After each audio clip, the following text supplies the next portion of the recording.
Good morning, dear brothers. We're learning the month of Iyar, the Lindishmas, Bas Yofega, Bas Yisrael, Levi ben Yosef, Friedrichsen, Bas Yitzchak, and Nachum Shema ben Yitzchak Aryeh, in honor, and by the Millers in honor of Sam completing the whole cycle of learning the Torah in this first year.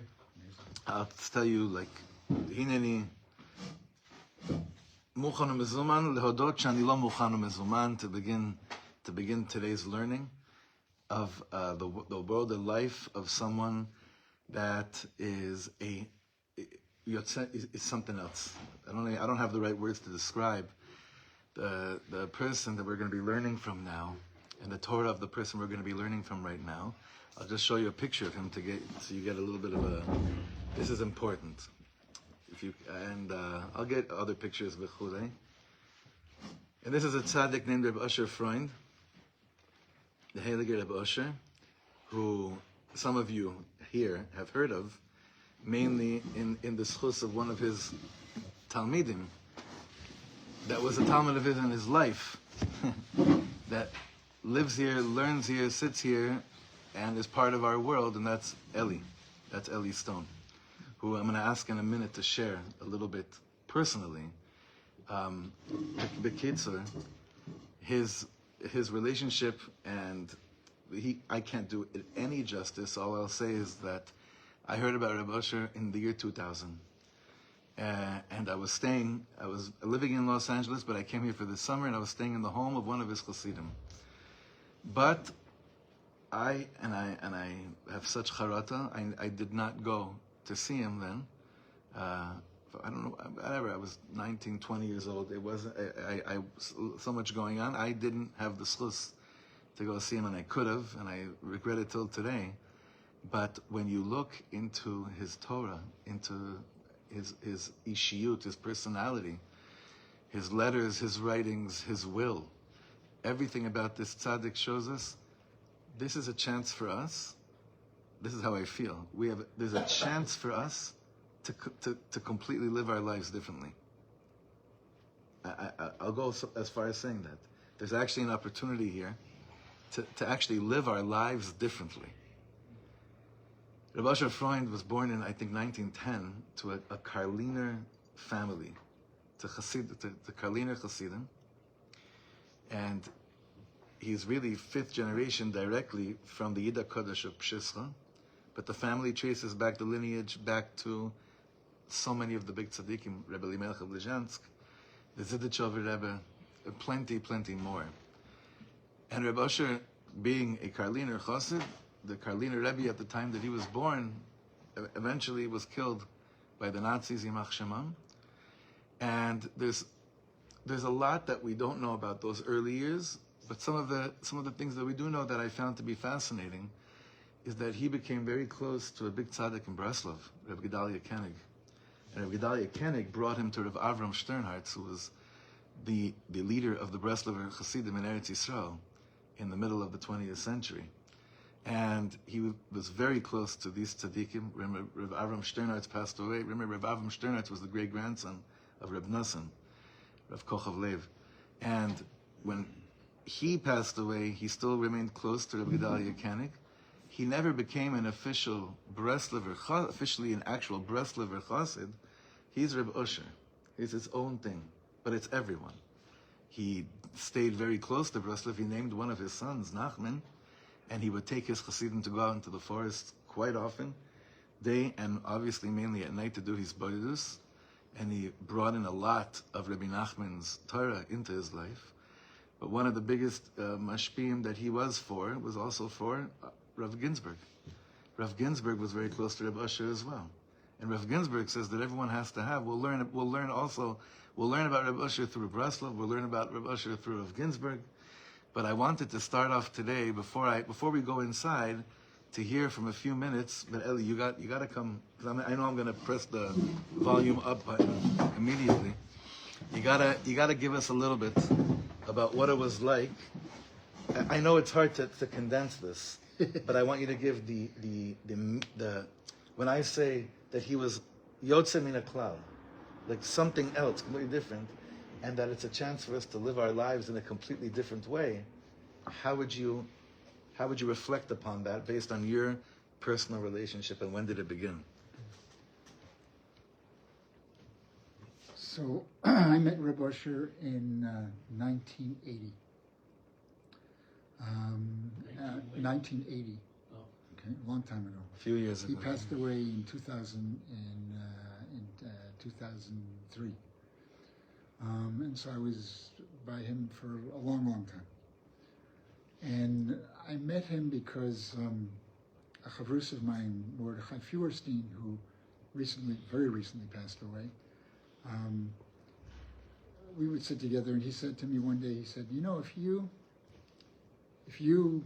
meet the President of the United States, or you meet the mayor of a large city or of a huge corporation, and you have 15 minutes, you know, and you have eyes in your head, you'll walk away with lessons for a lifetime. I know a giant in the tzedakah field. You want to meet him? With an introduction like that, I wasn't going to say no. So I ended up meeting him. I said, the next time you go to Eretz Yisrael, I'll set it up. Anyway, I won't go through the whole thing, but the conversation, I waited, I think, 4 or 5 hours to meet him. Every time I was going to leave the line, his secretary came and pulled me back, said, the Rav wants to see you. And I didn't even know how he knew I was in line, because there was a line around the block to the house, and I didn't even know what I was going for. I thought I was just going to, meet somebody special. And when I got to him, and finally I get there, he's standing in basically a bathrobe, it's already 3 in the afternoon, but it's pretty clear that he, from the morning when he got up, he was just seeing people. And in this line, there were men, women, children, people, women in pants, Breslov and Satmar Hasidim. I mean, people like you just wouldn't see together at all. It was the craziest thing. I'm like, I didn't even know what I was to expect. I get to the door, he says, "Come in," big smile. And he says, "What would you like to do?" And I had no idea. I mean, I came from the circles of Rav Soloveitchik. I didn't know from Rebbe. I mean, I knew the Boston Rebbe, but I didn't really know what a Rebbe was. He said, "Well, do you want a bracha? Do you want an eitzah? Do you want, would you just like to, what would you like to do?" And I didn't know. He says, "Well, come in," and he gave me a piece of melon. And at the time, it was very strange. I had come in. I was a mess. I'll share something with you deep. I was a mess. I had broken up with actually my parents had broken me up from a girl, and I was shattered. I had lost 20 pounds over the course of the prior 6 months. I was a mess, and I had, for some reason, I got this idea in my head. I have nobody to talk to. I can't talk to my parents. They broke me up. My friends I couldn't really speak with. Like, it was just I figure he seems like a very smart man. I have no idea. I'll never see him again. Why don't I just unburden myself? I got this idea in my head. I opened up my mouth. I said, "There's a girl." He said, "She's not for you." I said, "What?" He said, "She's not for you." And he goes into that marriage is, it's very nice. We think about romance and so on. I was a big romantic, right? And he said, "You know what marriage is about? It's about raising children and darning socks, right? And helping people. And that's what marriage is about. So get these ideas out of your head." And it floored me. I said, "But you don't even know this woman." She says, "I'm not a Navi, but tell me if this isn't true." And he gives me back a conversation that I had with this woman, midnight in Yerushalayim, walking around. Word for word, he gives me back this conversation. And the reason I remembered the conversation was because it was a conversation about tzedakah. And she said, tzedakah is all nice and good. And here's how I think about it. First, you take care of yourself and your family and everything that you need for your family. And if there's anything left over, so you give it tzedakah. And I was like, "But no, it's like taxes. That's what you give first. And if what's left over is what you then do with yourself." And she vehemently disagreed. And I had met with her mother, who also vehemently disagreed with me. And I sort of stuck it in the back of my head. And this is the conversation he gave me back. And then he said a bunch of other things. She'll throw dishes at you, whatever it was. And I'm like, "But she's a lady. Of course she's a lady. She's a wonderful girl, but she's not for you." And so for some reason, that gave me a sense of comfort. And then he began to have an entire conversation, and this blew me away. Just a little background. Before I had gone, I don't know anything from anything, but I wanted to know. So I asked Rav Soloveitchik, who had the great fortune of being friendly with, if I could study Kabbalah when I was coming to Israel my junior year abroad. That was 79-80. He said yes. I asked him 3 times in that conversation. The last time I'm heading out the door, and he says, "I said yes," and he grabs me by the shoulder. "But study with someone who's sane," he says to me. Okay, so I ended up, anyway, long story short, I ended up studying at the Diaspora Yeshiva, playing with the band, whatever, and I ended up studying mostly at Hebrew University with Gershom Scholem students. It's not the way you want to learn Kabbalah, but I learned a lot of, technical knowledge. And when you go to a place like Geula, and certainly someone like Reb Asher, that's not something that you advertise, right? But he starts to have a conversation with me, and it's on 3 distinct levels. He's using certain words that are terms of art and Kabbalah, but they have commonplace meanings as well. And he goes on and on, and I'm just staring at him. And he goes, "Do you understand me?" And I said, I think I do. He goes, "You do, and you're not here by accident, and you stay in touch." That was my first meeting. Okay? I had never experienced anything like this in my life. I walked out, hi. I mean, just hi. I came back and I come to Israel with my mother. She looks at me when I get back to the apartment. She goes, "What happened to you?" I said, "What do you mean?" She goes, "What happened to you?" I said, I don't know. I met a really, really interesting man. She says, "No, you walked out of here and you were dead. Your face was black. You were dead. And you're alive now." And I said, I guess you're right. And I did stay in touch with him, and he changed my life. I ended up, he started an organization called Yad Ezra. It's the granddaddy of tzedakah organizations. They started out in food distribution and then realized you got to do so much more than food distribution. That's a Band-Aid. You got to figure out why everybody's not eating. And so this huge empire of tzedakah, I ended up at one point raising funds for them. I ended up working in their kitchen, which is a very special place. You don't know who is there for occupational therapy and who's running the place. It was unbelievable. And he just that conversation that he had with me changed my life, because all the crazy ideas I thought about when I was a kid that I couldn't talk to, my friends about, because they'd think I was out of my mind, he affirmed for me, right? And the basic idea was, we are just here to be Sinorim. We are just here to have God through us. We don't do anything. All we do is basically get out of the way. All right? The whole thing is about bittul and about seeing every metzias as a siba. Every single thing that happens to you in your life, every thought that comes to you in your life, is directly from God. All those crazy thoughts, all those machshavot zarot and so on and so forth, there are lots of different ways to deal with it. He said you need to engage it and raise it in tefillah, because that thought is not a machshavah zar, it's you. It's you. Right? It didn't come out of nowhere. God gave it to you because it's shayach to you, and you have to fix it. And everything you do, every decision that comes your way, you basically have a thought of, I want this, I want to take this, I want something, a woman, a piece of cake, money, whatever you want, and then God gives you a second thought, which is not now, later. You don't need to grab this now. This is in front of you for a reason. You need to work on it. You need to work on yourself. Every time God gives you something that could be a source of sin, he gives you a split second, right? The phone rings, somebody knocks on the door, something happens. There's a siba that stops you from indulging yourself and doing what you shouldn't be doing, and you know you shouldn't be doing. Your choice is to choose that second thought. Right? And what always happens is, right, the sin is not in falling. Everybody falls. We fall all day long, every day. The sin is not getting up again. The sin is when that second thought comes pushing it aside and saying, for some reason, oh, that's not God. Right? You're not realizing this, right? When you live the way Reb Asher lived, and he said, this derech is a very hard derech. It's not for everybody, but if I had a million of people who could do this, we'd bring Mashiach. If you live this way, it's just a whole different life. As Reb Shlomo said, it's just a different way of living. You realize there's no coincidence in your life at all. Everything, you're held like this. You have no idea what you're capable of.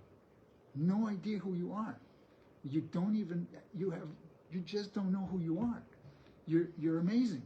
You're beyond amazing. And you're also a devil. You're beyond the worst. Right? And he would give us exactly what we needed when we needed. When you were hiring yourself, boom, he'd give you right in your teeth. Right? And when you were falling down, you were tzebrach and you didn't know what to do with yourself, he'd pick you up. Right? Anyway, that's, I guess, in a nutshell. Beautiful. Wow. Thank you so much. And we're going to be hearing a lot more from Ellie as we go along this journey, because there's nothing like Kli Rishon. There's nothing like Kli Rishon. And if we're privileged, if we're privileged to have a Kli Rishon of Reb Asher's Torah with us, then you will be used, my friend. You will be used a lot. So all I wanted to do today was to learn one paragraph from his will. I know that sounds pretty weird, but the truth is, there's no end beginnings. It's all tolavar. So I have copies of one paragraph from Reb Asher's will, which it's crazy that Ellie actually just mentioned as well, without realizing it, it's Lam Shana. But today we'll start with one paragraph from Reb Asher's will, from the tzava of Reb Asher, who was nifter, like Ellie said, 2003, Motzei Yom Kippur. Yeah. Motzei Yom Kippur, Reb Asher passed away. Yeah, I got one more copy here. Thank you. Okay.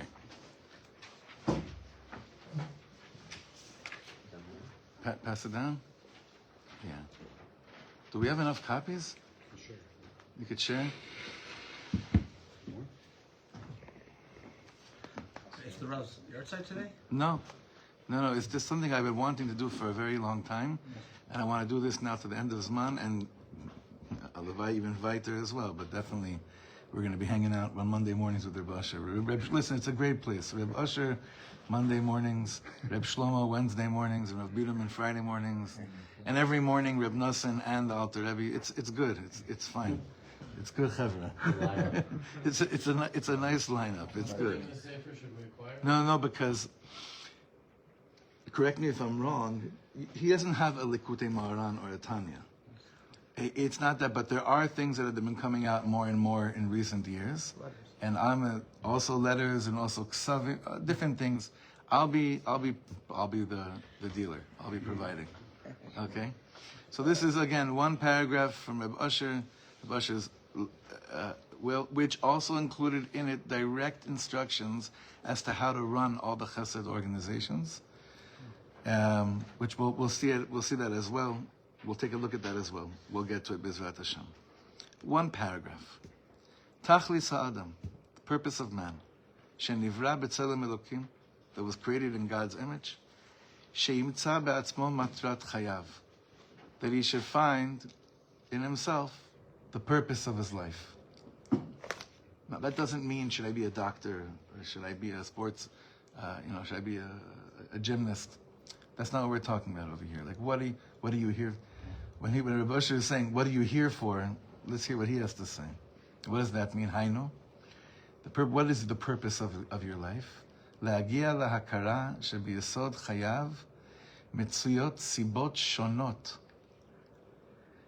To come to the recognition that in the foundation of your life, there are all, like Ellie said before, everything has a siba. There's all these different reasons. There's all these different, would you say that's a good enough word in English for now? Reasons? Causes. Hamechayot umachzikot oto, that are giving him life and holding him on, like making him still be around. Every one of us right now. There are so many different things that gave us the reasons and causes to the effect that we're alive and we're here right now. Ubiladeim, and without these reasons and causes, huino yachol litkayem afilu neshima achas. Without them, you can't even have one breath. One breath. I always used to do this when I got into breathing stuff. I used to say, Chevra, what's the one thing that really you feel has kept you alive right now? Like today. And everyone's going deep in their mind and all these thoughts. Then I said, okay, now I want everyone to hold their breath for about 60 seconds and answer me right after 60 seconds. And then you realize we're so unaware of that which usually is the real basic reason that gives us life. Reb Asher is going even before that and saying, what is enabling you to even breathe? What's enabling us to even breathe? Umayan hasibot. What are the reasons? Hatshuvahi. The answer is shemi'etzem toladato. From the fact of your being a being in this world, tiv'o, your nature, ve'ovi chomro, and the thickness of your materialism. He's not saying you did anything wrong. He's saying that's the way, that was God's plan. That's how God created the world. That's how he created humanity. It's not that you did things wrong.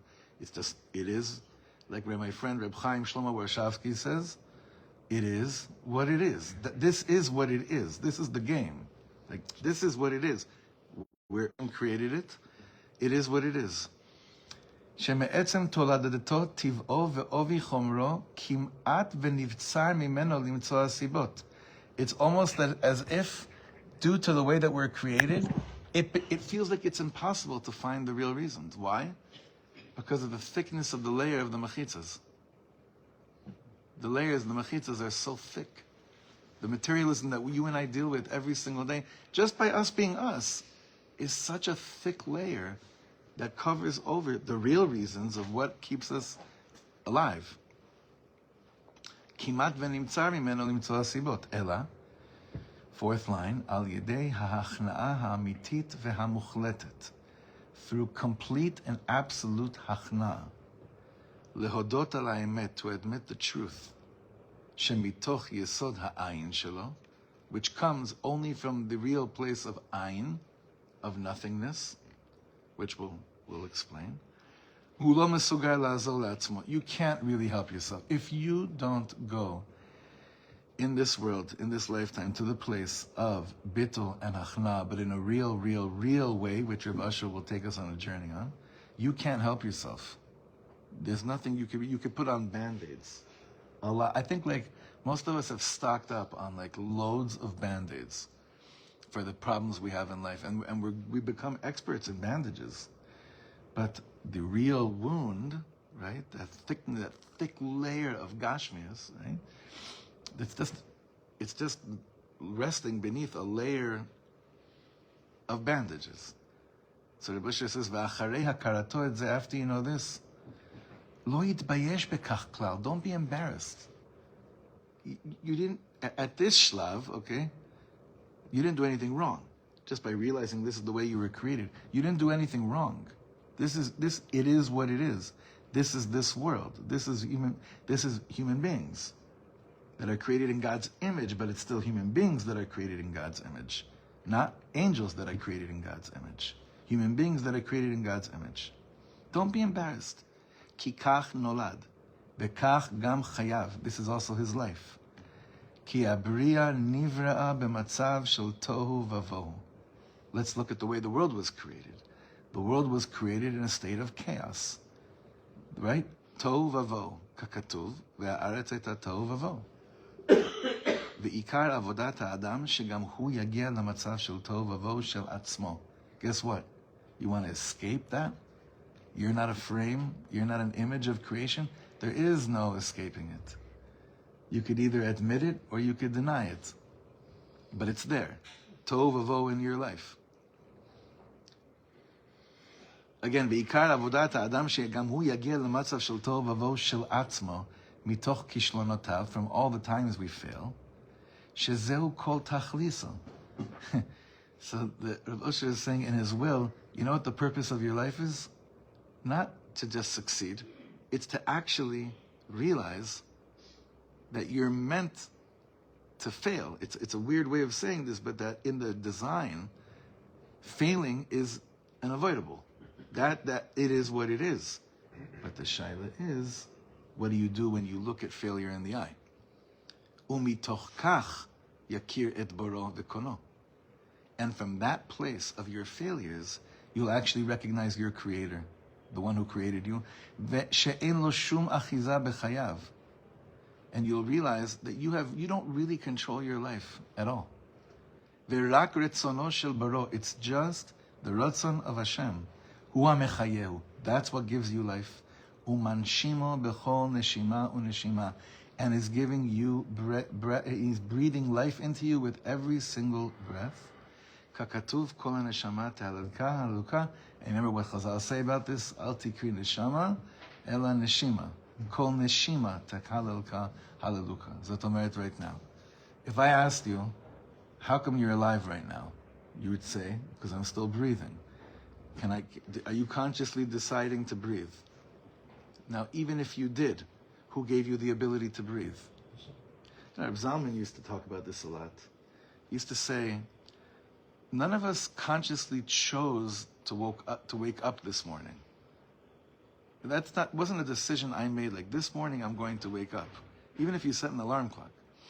It was Hashem, like the words, Ve'ata mesham, like we say in Elokai neshama shenatata b'tahorei, like mamish modeni v'fanecha, all these words we say in the morning, they're real things. That what? It's only because Hashem Yitbarach gave us the ability to wake up and to live and to breathe and to be here. That's the only reason. There are no other reasons. So we see from this one paragraph that this is a, you may say, oh, it sounds like that, it sounds like that. You'll see, there's a language here, there's a lashon that is, I believe, like just so fundamental and crucial for any time in life, definitely the times that we're living in. But to learn it from someone who dedicated his life to helping people in levels that we're going to see are unheard of.